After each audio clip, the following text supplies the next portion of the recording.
Good evening and welcome. Namaste, everyone. Great to see you all. Namaste. Namaste, Asha. I'm glad you're here. We'll start this collective satsang with deep reflection on Upanishad by chanting Om, sacred syllable. We'll do that 3 times as a group, stepping into that collectiveness and opening our minds for the study. So wherever you're at, maybe take a few breaths, get comfortable in your seat. We can really treat the study of Upanishad as a meditation, a kind of hour of permission, allowing it to work on ourselves. So with that in mind, we'll begin the chant.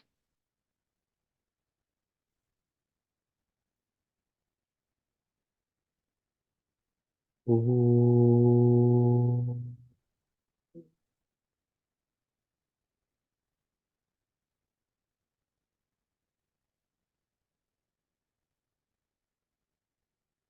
Om.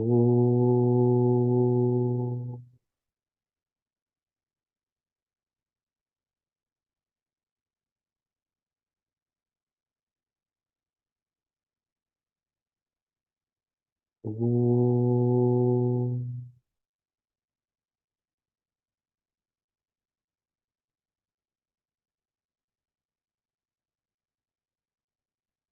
Om Shruti Smriti Purananam Alayam Karunalayam Namami Bhagavat Padam Shankaram Loka Shankaram Shankaram Shankaracharyam Keshavam Bhararayanam Sutra Bhasha Kratau Vande Bhagavantau Punah Punaha Ishvaro Guruvatmeti Murti Bheda Vibhagine Vyomavat Vyapta Dehaya Dakshinamurtaye Namaha Dakshinamurtaye Namaha. Om Sahana Vavatu Sahanau Bhunattu Sahavidyan Karavavahai Tejasvinavadhitamastu Ma Vidvishavahai. Om Shanti Shanti Shanti.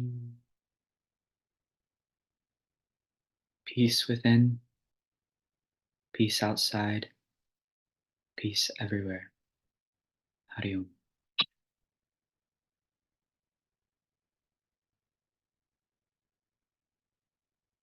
Now, continuing in that same spirit, we'll also chant the Shanti Pata of the book, this mantra we've been working on. So you can repeat after me.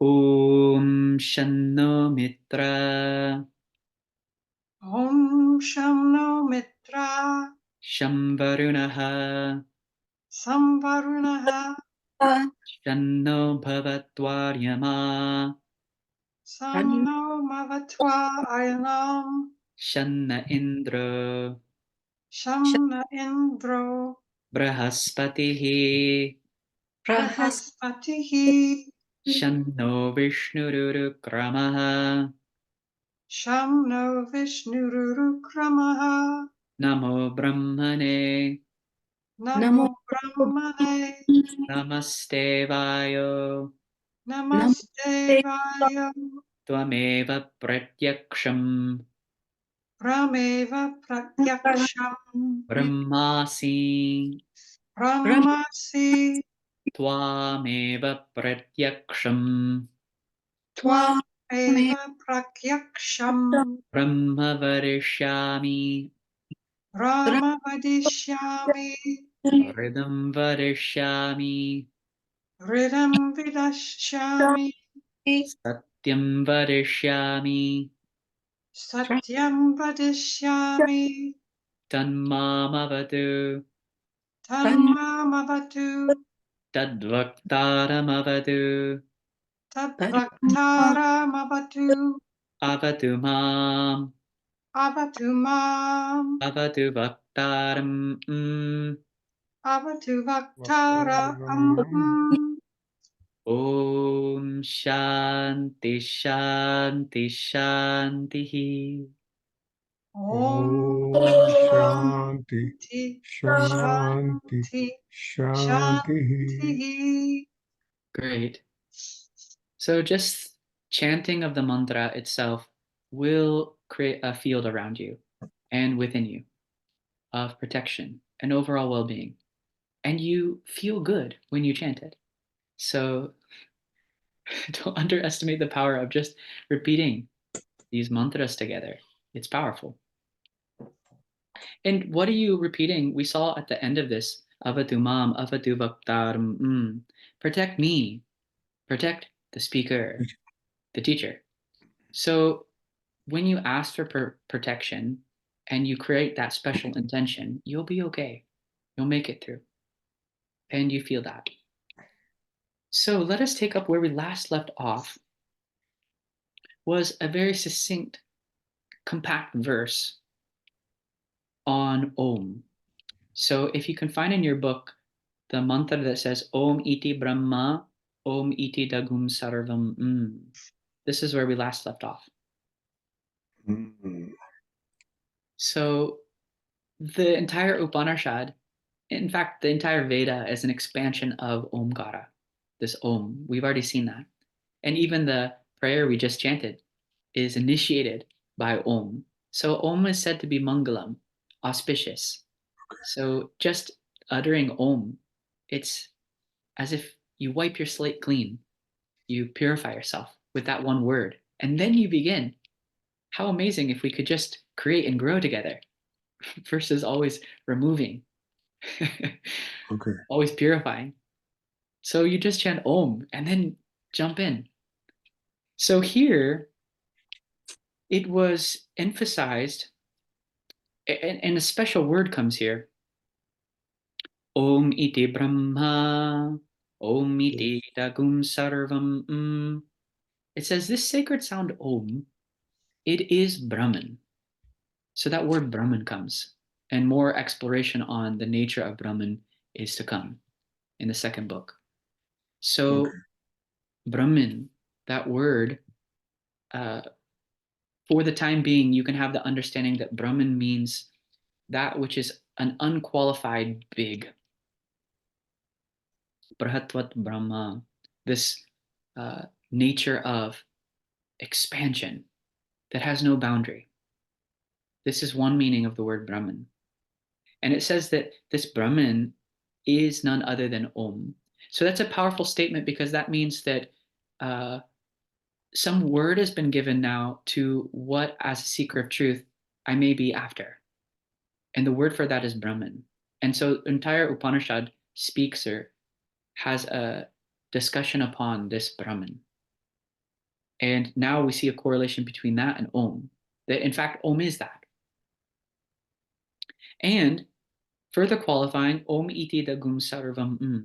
Sarvam, that one word is used to represent all that I know, all that I don't know, all that I may come to know, and all that I'll never know. That's indicated with sarvam, everything. And that's also Om. So knowing Om, you know everything. This is the spirit behind the Advaita vision. That if you can know the essence, if you can know the clay, then no matter whether it's a plate or a pot or a cup, it's all made out of clay. You understand the truth of all different names and forms when you understand the underlying essence. So we were exploring that idea in several different ways with relation to ourself last week. We were talking about the metaphor of the ocean, the froth and foam, or the individual waves, some larger than the other, one a tidal wave, another small wave lapping onto the shore. And then the huge body of water, but water in and throughout, all those different names and forms. So when you bring this home, that sounds nice, but when you bring this home, how does that relate to me? Well, we're saying that you are a perceiver and you are a thinker at a deeper level when you look a little bit beyond your physicality. So thinking is with reference to name, that word, and perceiving is with reference to form, from the outer form to subtler forms like the sensations. This is the way that we perceive, or this is really called life, a transaction of those forms through sensations, and then our predication on them, the way that we name them, and the way that we understand them. All of this is Om. So Om is the ideal symbol that you take up because we saw it representing the full field of experience in our life. The waking, the dream, the sleep, and then the silence from which it springs. So all this represents the truth, Brahman. So we looked into that quite a bit last time we met. So let us continue to a new mantra. Question may be, what is the use case of Om, or what is its application like in daily life? Because so far we've been looking at this more of a cognitive, reflective use, which is going to be expounded later. So how is Om used in a more practical way? That's spoken of here in the Vedic practice of Homa or Yajna. So I'll chant this mantra first, give us a chance to chant it together, and then look into here. This particular mantra is really discussing life as a Homa itself. Life becomes a Yajna. So I'll explain that in a bit. Omitye tadanukriti hasmava apyo shravayetya shravayante omiti samani gayanti ogum shom iti shastrani shagum santi omityadvaryu pratigaram pratigranati omiti brahma prasauti omityagnihotram anujanati omiti brahmana pravakshannah brahmopa apnavani te brahmevopa apnoti. All right, you can repeat after me. Omitye tadanukrate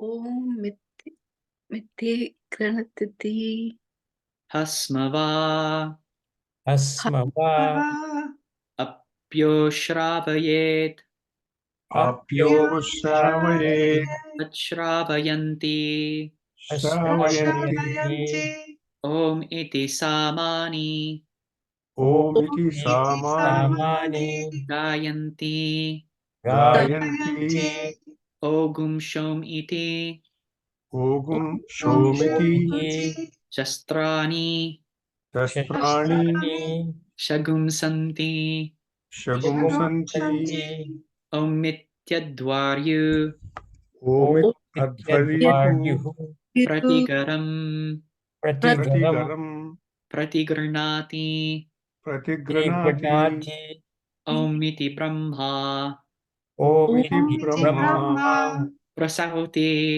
Prasauti Prasauti om ityad om ityagnihotram Omit Agnihotram Ityadnihotram anujanati Anujanati Anujanati om ite Omiti brahmana Brahmanaha pravakshannah Pravakshannaha Pravakshannaha brahmopa apnavaniti Brahmopapnavaniti Brahmopapnavaniti brahmevopa apnoti. Brahmevopapnoti. Brahmevopapnoti. Great. Is your head spinning with the mantra? You'll be sleeping chanting this. All these sounds rolling in the mind. So again, let's look at the first word, Om. Om iti. So here, what this particular mantra is discussing is using Om, I would say, for lack of a better way to put it, Om as a lubricant in life. Or Om, have you ever gone bowling? And then if you're with kids, they say, would you like the bumpers? You know, they put those side rails on so that it doesn't go into the gutter. Similarly, this is the side rails to life so that you don't go in the gutter. Adults need bumpers too. So Yeah. We all need bumpers in life. There's some cushion or maybe Yeah. some kind of yeah. insulation. So here it says that you can use Om as a bumper. It says you can use Om as some insulation or a protective force. So take advantage of that. This is our privilege. Being a part of this Vedic culture, this is our privilege to know how to use this properly. Now, in this case, it may seem a little bit detached from our current lifestyle, but let me explain for this particular Vedic culture how they did that. Here, it brings us into the heart of the Vedic practice, which is called Homa, or you can also call it Yajna. So we're at the Yajna Shala where there's the Havan Kund and the fire and offering materials. So some of you are familiar with that. Asha, for sure, she was with us for Mahashivaratri, where we did the Mahamrityunjaya Homa, bring it into the fire. So you have to picture that. That's what this scene is describing in this mantra. Here, what's unique about that is that there's several different priests involved in the classical Homa. But what's unique about that is once the Homa begins, that there's not supposed to be any talk, only chanting of mantra.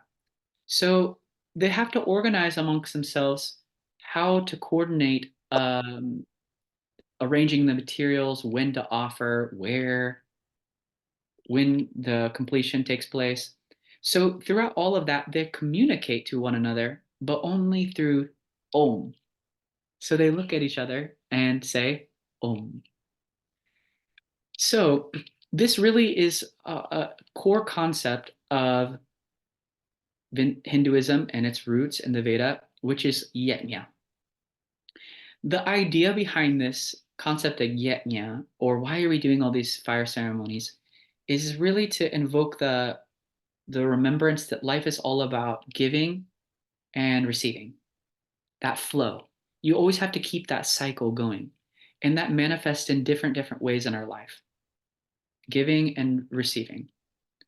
So let me just present before you a few concepts of how that manifests in our life as yogis, students of the Advaita Vedanta, and just overall decent human beings. How do we think about yajna in a modern context? Well, one idea which will be discussed here is the traditional Homa idea, where you offer into the fire as you chant the mantra, then you feel that God has blessed you, and the rains come, and good things come your way, which I've witnessed. It works. Those mantras with the fire create a kind of, they're kind of like a switchboard, I've told you, where you can access the light. You don't go directly to the bulb to turn on the light. You have to find the switch and find the connection there. So those mantras are kind of like the switchboard for the different benefits or palam that you get. So that's one idea. Another really profound and most important idea of yajna is the yogic methodology, which is through pranayama. You're offering the breath, the out breath into the in breath, the in breath into the out breath, balancing the channels of the body, becoming sensitive, and then offering into the central nadi, the sushumna, where the breath becomes so smooth and open, and it becomes more than just breathing. It becomes a way of interacting with the life force. So pranayama is another way you can think about yajna. Another idea of yajna is the karma yogin, who takes every action as a chance to make an offering to Ishvara, or the higher intelligence. Ishvara arpita buddhi. You feel that what I'm doing is actually my gift to that higher force. So you start thinking like that, and it radically transforms your life. Similarly, whatever comes your way, good, bad, mixed, you say, Ishvara prasada buddhi. You feel this must be coming from Ishvara, that higher understanding. So you feel that even when somebody shouts back at you, what did you learn in that? How did that make you stronger? Or it really expands your mind. I'll tell you an interesting story in connection with this. Sometimes we do good and then even get an unexpected result. There you have to bring the Ishvara prasada buddhi, and you can learn so much, I tell you. So just this past week, I made a trip to the bank to make a deposit after the offerings from Mahashivaratri. So there was some lady in front of me making her way out the door. There's two sets of doors there. And she looked a little tired, maybe had a long day. So I was thinking maybe I'll, do something nice. And I rushed behind her to help open those heavy set of double doors. But her interpretation was that I was in a hurry and that I was trying to rush past her. So as I placed my hand like a little bit above her shoulder and tried to open the door, thinking she would be, oh, what a sweet boy, she actually said something to the effects of, "Are you trying to run me over or what?" This is an example where you have to develop that buddhi to watch and observe, feel those sensations, and recognize, oh, this is where she's at. This is how she's interpreting that. That was not my intention, but now's a chance to respond. So I remember there's a day in my life where I would have maybe argued or said, no, I didn't mean to do that. Actually, I was trying to help you, and then, create more unnecessary stir. But I just quietly smiled and said, oh, I didn't mean that. And then we parted. Then I thought, wow, this is a good remembrance that that one, there's space before these things happen where you can respond appropriately. Two, also, is that just because we think that something is useful or good doesn't mean that it's going to be received that way. So you learn so much. That's one idea of yajna. Yeah, giving, yielding, all that. What is our idea in Sembod Ashram tradition, or the Jnana Yoga path? Yeah, Jnana Yoga is offering our sadness to the knowledge of understanding that one's nature is happiness. You offer that sadness to the fire of Brahman. Then Brahman purifies your life because you start to recognize, Aham Brahmasmi, I am the happiness I seek.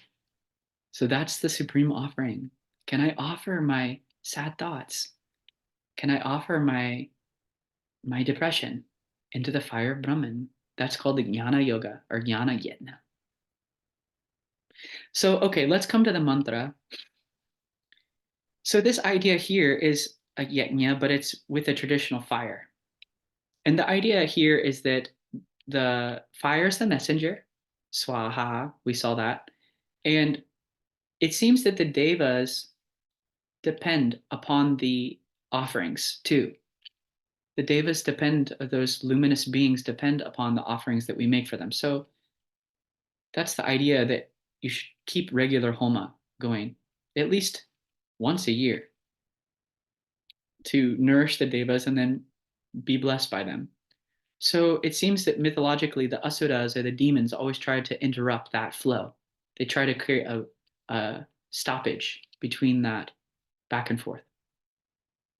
So Om Itti Anukritihi Hasmavai Api Ashravaya. So here is described how Om is used to indicate the consent of the priest. Anukritihi. So traditionally, there are 4 different types of priests in these kind of homas. One is called Advayaka, or Advaryu. They're the priest who collects all the materials, called Havish. So those Havish in really ancient times could have been a parata, or In modern times, we use those sandal chips, or it's called havan samagri. It's looks like rolled up or compact twigs and scented wood. And you can also offer puffed rice and ghee. So there's a priest just to collect all this stuff. Then there's a hota. The hota is the one who's making the offerings. There, you also have to have some training because apparently where you offer into the flame is also important. I was not aware of this until Pujya Swamiji described it. There's actually 7 different types of flames that you should know, and where those flames are and how to offer into them. That makes a difference.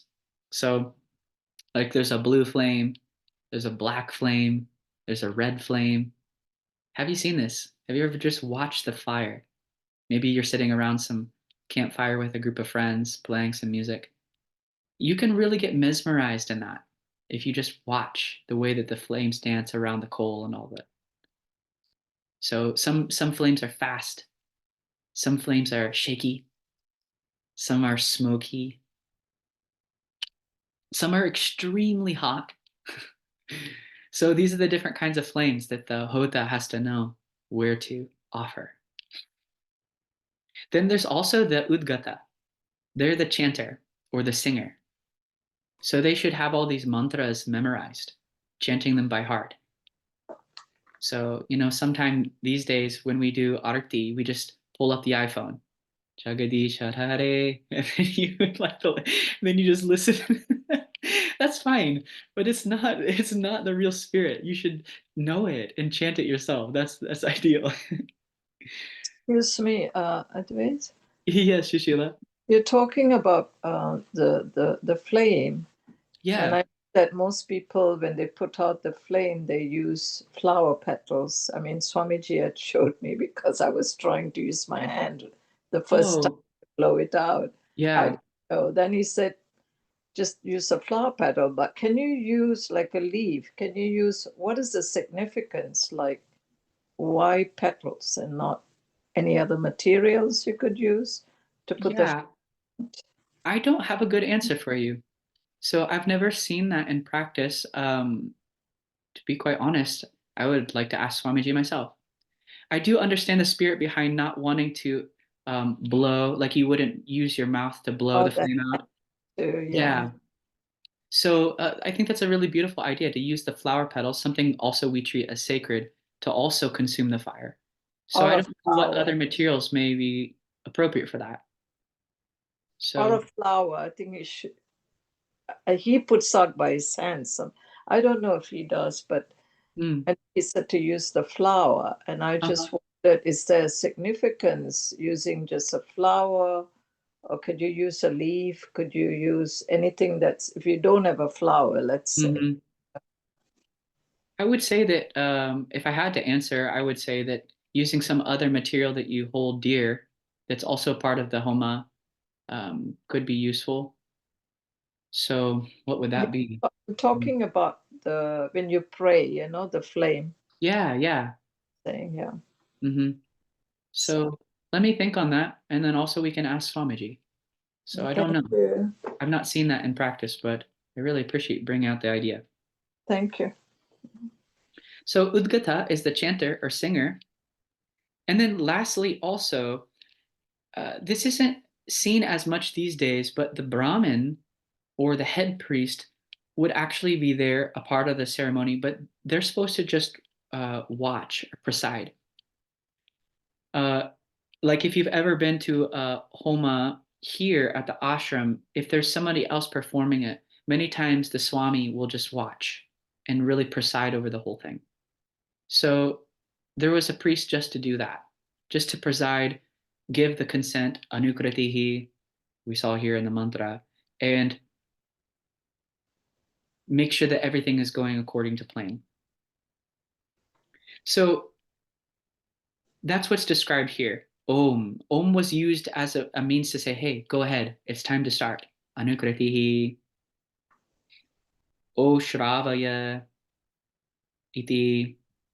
So the priest is encouraging. Anashravayanti. encouraging just by using Om. The idea here is instead of saying, put the material here, offer it then, they're just saying Om, and then they have a sort of shared understanding. Then also, Om iti samani gayanti. They start to chant. How did they know how to chant? They just said Om. Also, those invocations, Om iti shastrani, they use Om. Shagum santi Om iti advaryu pratigaram pratigranati. So advaryu, we saw that was the one who collects the materials. To get those ready, pratigaram, the Brahmin chants Om pratigranati, and he responds. Om iti Brahma prasauti. The Brahmin says, yeah, you're doing a good job. Everything's going to according to plan. But he does that by just saying Om, maybe a nod of the head. Om Agnihotram Anujanati Om iti Brahmana Pravakshannaha. They recite those Vedas. Aha Brahma Apnavan iti Brahma Eva Apnavan Apnoti. So that last statement is that it also describes the intention or the sankalpa. You have to make a sankalpa when you do a homa. Why is it that I'm doing this? What is my deeper intention behind it? So that said here, Brahmopapnavaniti, Brahmevo paapnoti. My intention is that may I reach the Brahman. May I understand the Brahman. And Eva, it says they surely do. They do with that intention. So that's important. Sometimes the mind is in a state where you just need to practice. But as you begin to refine your practice and your mind becomes more stable, it's really powerful to first create a special intention, to invoke the reason why you're practicing, and let that really flood and energize your practice. So when we do the homa, that's called the sankalpa. There's several mantras they use to announce that. So here, as all those priests are organizing the materials, offering them, giving consent to the chanter, then the chanter knowing when it's time to complete, all those things, it said that no other speech was used except for using Om. So this is your challenge. One day, just communicate with Om. Can you do it? So when you're expecting to make breakfast for the kids, they say, is it ready? Om. Have you really made it? Om. I don't think you have. Om. It'd be really tough. But I have seen cases where I've spent time around somebody who spoke a totally different language. And we were able to get along and communicate a lot just by our body language. It's amazing what you can do. So periodically that's useful to find people of different culture or different language, spend time around them and see if you can communicate in a subtler way.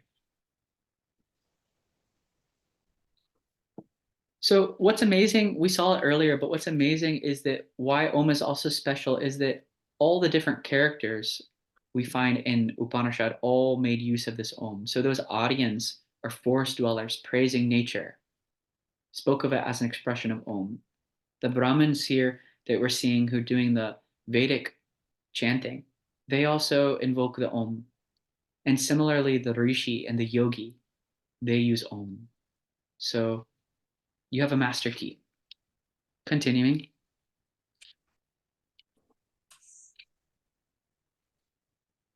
Now, what's said here is 13 different values that are praised in the Vedic culture. So we saw that we're in the setting of the Gurukulam, where there's the Guru and the Antevasi, the students living in and absorbing the teachings of the Guru, which may include some form of art and meditation, but also to what Upanishad says. So these are values which I'll describe, but they're really born of not imposing something on somebody, like do good, be good, but rather evoking or invoking what is already latent within you and showing you how you can get aligned with the natural forces around you. So those values, or the values we're going to see, are really born out of a vision of the holistic oneness of things. So I'll chant this, then we'll chant it together and unpack it.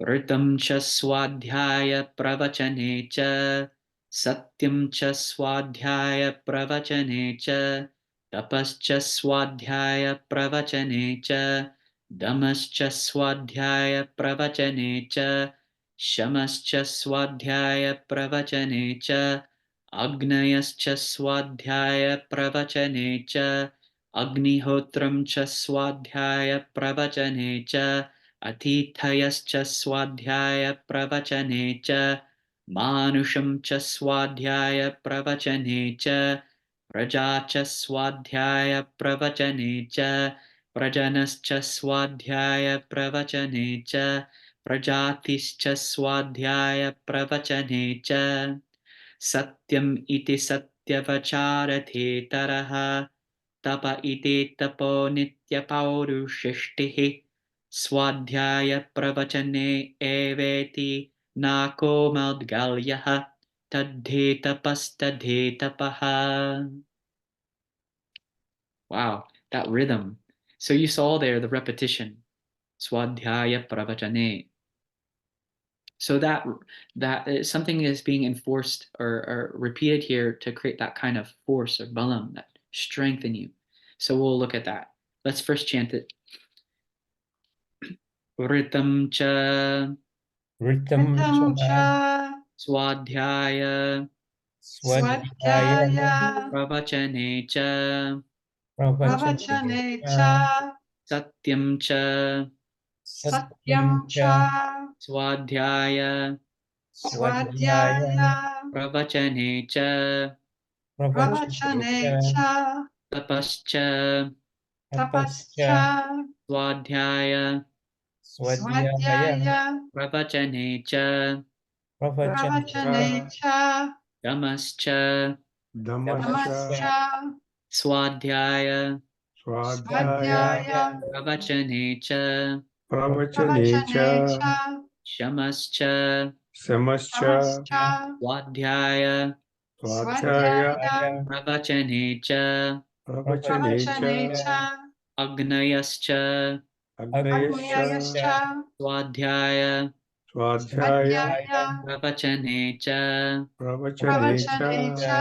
Agnihotram cha Agnihotram Agnihotram cha cha Swadhyaya Swadhyaya Swadhyaya Pravachane cha Pravachane Pravachane cha cha Athithayascha Atidhayascha Atithayascha Swadhyaya Swadhyaya Swadhyaya Pravachane cha Pravachane Pravachane cha cha Manusham cha Manusham Manusham cha cha Swadhyaya Swadhyaya Swadhyaya Pravachane cha Pravachane Pravachane cha cha Praja cha Prajacha Praja cha Swadhyaya Swadhyaya Swadhyaya Pravachane cha Pravachane Pravachane cha cha Prajanascha Prajanascha Prajanascha Swadhyaya Swadhyaya Swadhyaya Pravachane cha Pravachane Pravachane cha cha Prajatischa Prajatischa Prajatischa Swadhyaya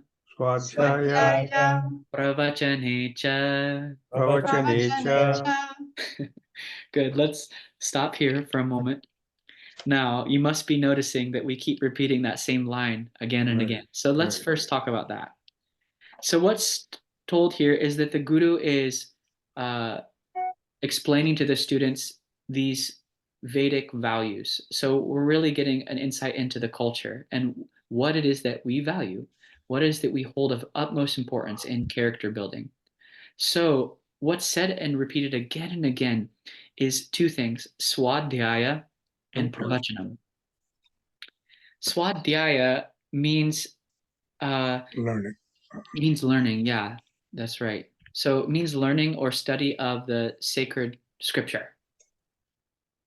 And pravachanam means expounding that, sharing that.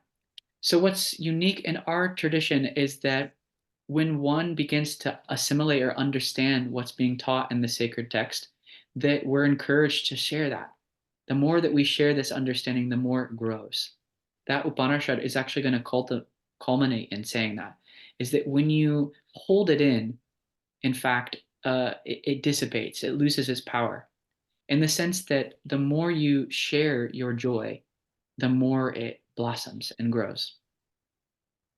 And for any of you who have ever had the privilege of being able to teach something, you must be experiencing that when you share, so many more insights come that would never have been available through private study.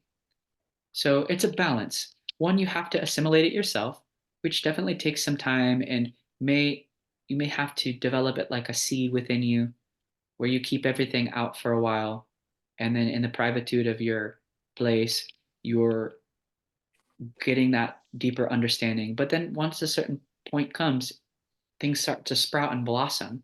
It's time for you to grow and express. So swadhyaya means study of those scriptures. What are those scriptures? These Upanishad, Bhagavad Gita, Brahma Sutram, Yoga Sutra. And then also share it. Pravachanam.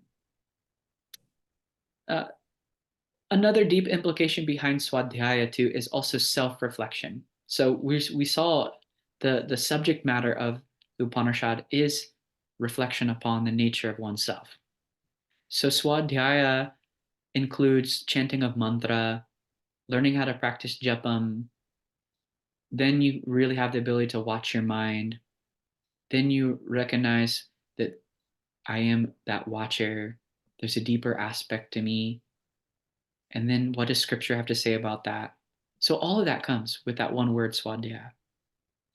So let's look at what some of these other words are and what do they mean. The first word is rhythm. Rhythm. Rhythm means you should always keep harmony. Actually, this whole thing is an explanation on rhythm. So rhythm means that you're in harmony with your surroundings, and then also harmony within yourself. There's a certain order to it. I would say that's starting to come into the relationship with Ishvara. A relationship with Ishvara means that even when I'm experiencing negative thoughts, that I see that there must be some reason for that. I see that my mind is not out of order. In fact, my mind is actually presenting what I've been training it to do. And just by that understanding, you stop condemning yourself. You stop feeling guilty or bad. You start recognizing, oh, well, I have been practicing negative thinking my whole life, and these thoughts may be having some usefulness. Maybe they're to protect my small self. Um, maybe they're for consolation in this particular situation. So when you start to recognize there's a bigger picture involved that has some, they're not just random, there's some reason behind it. Even if I don't follow it, that doesn't matter. A lot of stress will be relieved recognizing that order. So, and that order, without that order, there would be no such branches of science, or in this case, psychology. You couldn't see the patterns and even develop a science out of it. So that order is called rhythm here. Keep the order, rhythm, or keep the harmony. And swadhyaya, study. Pravachanam, teaching. The next is satyam, truth. Again, these are really deep words.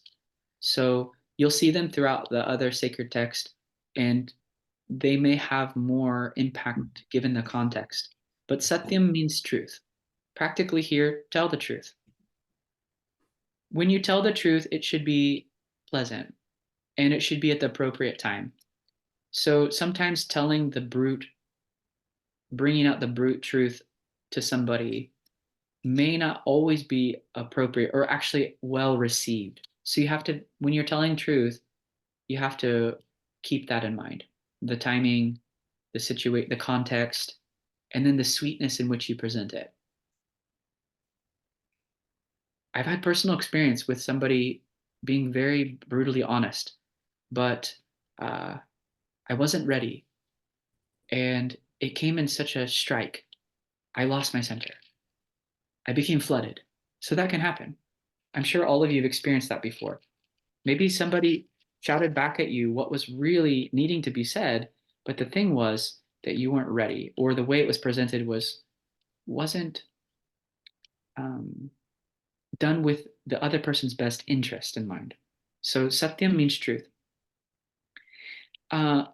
Ideally, for satyam to start to blossom in one's life, there's a certain kind of harmony. We're seeing the word rhythm. There's a certain kind of harmony between what it is that my core passion is, what it is that I'm thinking, speaking, and doing. When those start to come into a kind of alignment, you know that satyam is blossoming in your life. Another good indication of when satyam is also flourishing is that what you say becomes efficacious. So what you start to say is actually manifesting and as true in your life. So a great way that I like to practice this myself is try to keep your promises and then follow up if you don't. It's a really simple way. So what do I mean by keeping your promises is that when you say, yeah, I'll call you back, do it. And then if you don't do it, follow up with that person and say, I said that I would do this and I didn't, but I'm with you now. I can't tell you how clean that makes the mind feel, how freeing that is to say, I cannot do this, even though I said I would, but just keep the openness of that. It's a beautiful attitude, and you'll develop a longer lasting friendships to just be present with that person and say, I know it was a day or so I didn't get back with you, but I'm here now and I'll follow through. So that's a great way to practice truth. It's also pretty straightforward. So satyam cha swadhyaya pravachane cha.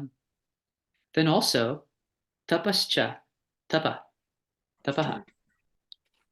Tapas here means tapping your own inner power. So that's possible. The body is a reservoir of energy, but we're not using it efficiently. So through yoga practice, through pranayama, chanting of mantras, you can develop and invoke a lot of energy that's latent there. That's called tapas. And there's subtle different forms of tapas. Tapas at the level of the physical. How do you do that? Maybe you sleep on a mat, or maybe you don't oversleep 7 hours or so, and maybe you reduce your food a bit, reduce your consumption.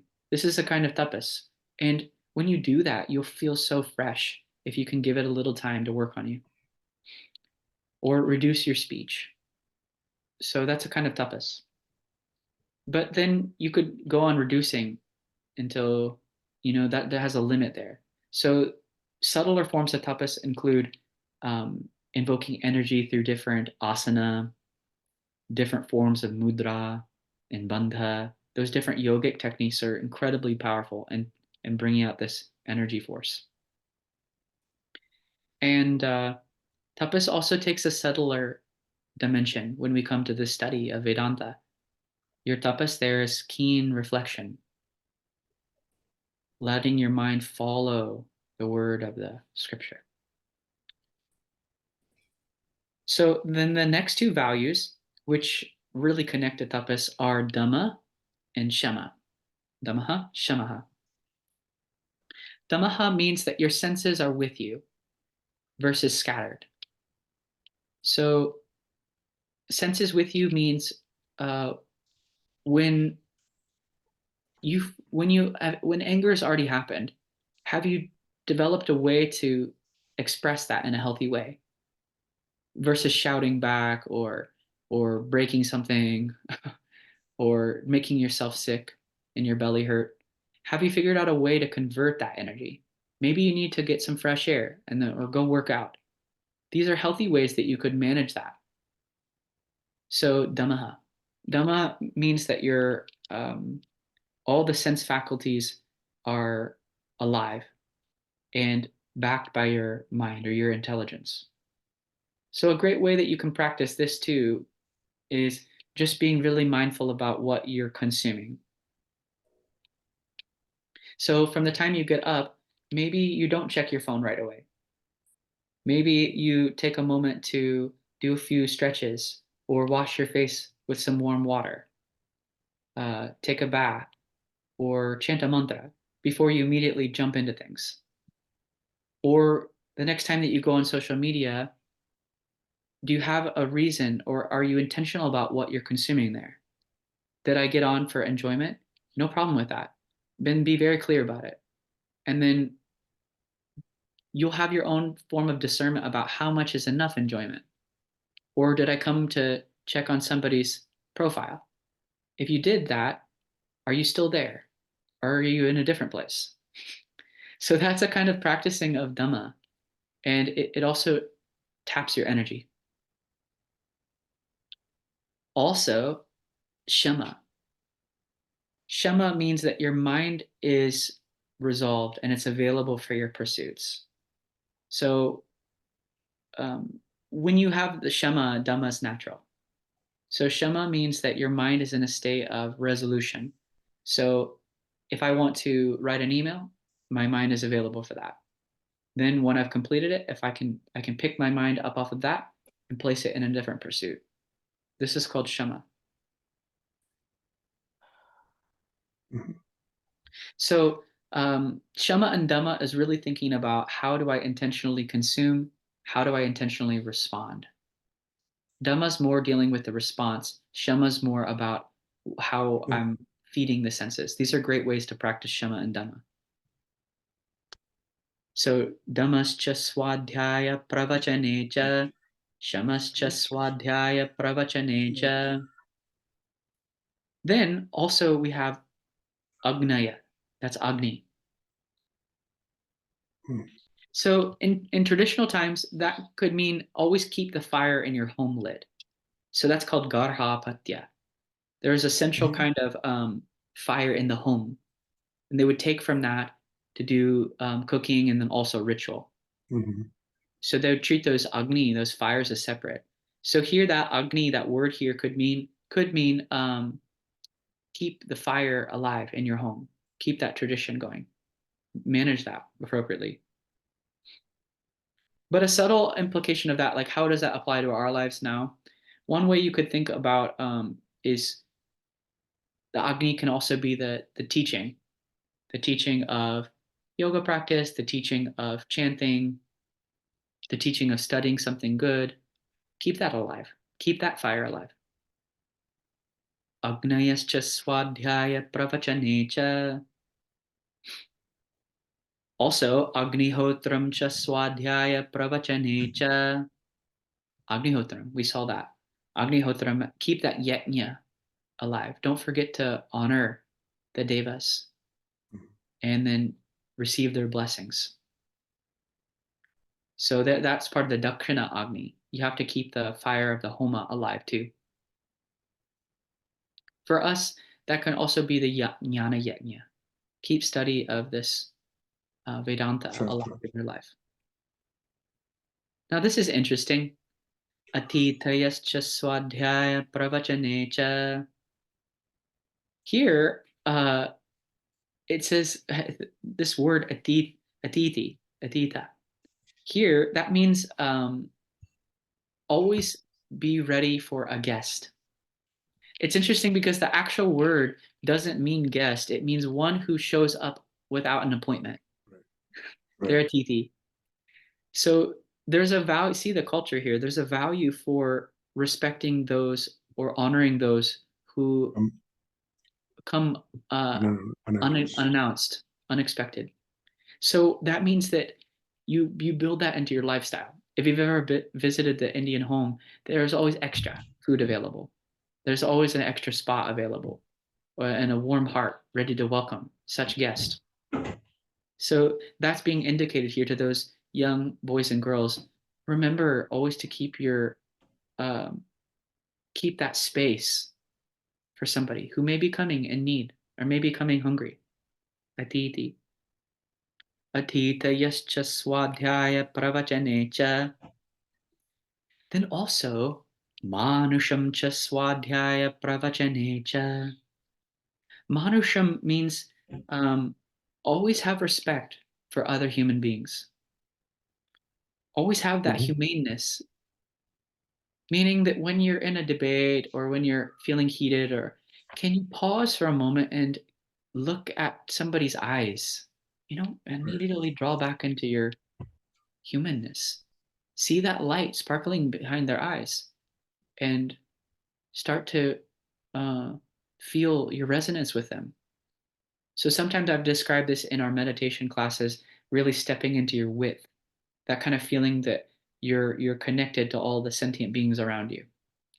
So keep that feeling alive, that respect for another, the ability to respect the other or keep my dignity when I feel pressed. That's called manusham. And cha swadhyaya pravachanam, and study teaching. Then also praja cha swadhyaya pravachane cha. Praja here means Children. it means have children. That's celebrated in the Vedic culture. Develop a family, then have offspring, children. Praja cha swadhyaya pravachane cha. Also prajana. Prajanas cha swadhyaya pravachane cha. What is the difference between that praja and prajana? Prajana here means that you should have some kind of family tradition or family maintenance. So keep that alive, meaning the way that your forefathers or the way that your ancestors did it, there was a reason why they did that. Trust in that. Trust that there's a certain reason for the way that they organize their life. This is a little difficult for us in the West because there's a lot of broken homes and a lot of confusion amongst the ancient rituals and traditions we do, and you're kind of extricated from the deeper meaning of them. So it feels a little foreign.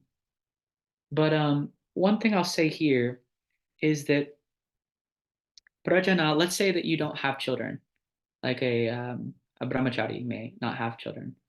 They should always have students or relationship with a larger family. They should always have men and women nearby. That's really important. And feel that kind of family resonance. Or if you do have a family, keep in touch. Reach out to one another. Maybe there's no response. That's okay. But you don't remove them from your heart. And then also, when there's those younger than you, excuse me, you treat them as your child. When you're close to the same age, treat that person as your sibling, as a brother or sister. When they're elder, treat them as your mother, father, or your grandmother, grandfather. It's a beautiful idea. So keep that feeling of family alive and the traditions that you hold. So here I'm exposed. I didn't grow up in this culture, but I feel like I feel home here. It feels very natural to me. And what's amazing is the more I look into the different tradition of ashram and then the culture that I'm really unearthing, I find that there's so much beautiful meaning behind it. And it becomes really natural to step into that. Lastly, prajanascha swadhyaya pravachane cha, prajatischa swadhyaya pravachane cha. And then, of course, the swadhyaya and pravachanam we've talked about. Self-reflection, study of the scripture, and then teaching, pravachana. So if you counted, there's 13. 13 values. The next mantra, which we'll look into more next week, it says, that seems like a big list. What should I do? Don't worry, because the different sages saw that there's 3 sages that are spoken of here, and they said they all took one of these values and totally lived it. They became an embodiment of one of these, and that was more than enough. So those 3 values we're going to find is satyam, tapas, and swadhyaya. If you in swadhyaya and pravachanam, if you could just take one of those, the beauty of that is that if you develop it to its fullness, the others are drawn in to you. So, for example, if you just take up what does it mean to truly live in truth, the rest of these values will come. Or tapas. Or similarly, if I just commit my life to study and teaching, what will happen is you'll find that you become. See, it's amazing because if you find something that really arrests your attention, or something that totally captures you, then all the disciplines come natural. I'm sure you've seen this with some creative or artist. They became so enthralled or enchanted by their art that they could spend hours on end doing that. Nobody has to tell them, oh, practice making music. They don't have to be told because they're receiving something back in that. There's a kind of feedback between them creating and then what they're getting out of it. So then all the other disciplines fall into line. Similarly, if you just take up satyam or tapas or study of the scripture, you'll find that engrosses you. And then shama, like balancing of your senses, dhamma, appropriate response, all that comes naturally. So that's the best way. That's the effortless way. Less struggle, more play. That's what I'm really trying to be an embodiment of. What does it mean to really play? So when you find something that interests you, then all these disciplines come. You don't have to stress about it. So we'll close here, and a lot of great things to look forward to. The first thing that we'll start with after kind of unpacking satyam, tapas, and then swadhyaya pravachanam is the next mantra seems like it's coming out of nowhere. It's a mantra from a very mysterious and unknown rishi named Trishanku. Apparently, he gained enlightenment in his mother's womb. So that's a possibility. never just count that possibility. It's really fascinating. But not much is talked about with him. But he gave us this particular mantra, which we'll use. And according to Adi Shankaracharya, this mantra is used for gaining self-knowledge and use for practicing japa before you study the scripture. So I'll teach this for you, and you can start practicing with it. And it's really a glorification of the innate spirit we are. Lots of great things. This Upanishad is like a treasure chest that just keeps on giving. All right, let us close with a prayer.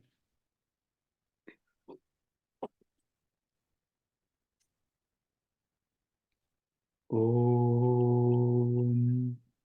Purnamadav Purnamidam Purnat Purnamudachyate Purnasya Purnamadaya Purnamevavashishyate. Om Shanti Shanti Shanti. Hari Om Shri Gurubhyo Namaha. Hari Om.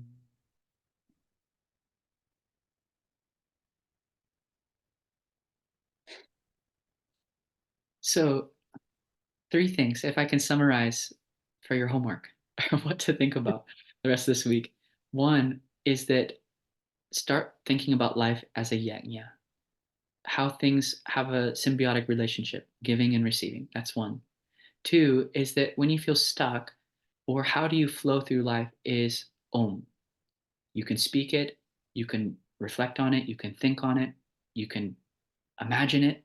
Om. So use Om. And then lastly is that take up any one of these values. There's 13 of them, but maybe one when you heard it, you thought, oh, harmony, I really want to make that manifest in my life. You take that and you start centering yourself around it. So what does rhythm or harmony really mean? What would it look like if I started walking every step in harmony? I mean, how would my body shape if I centered myself around moving in harmony? So you can look at this in so many different levels, and life is never boring this way. It's so much fun.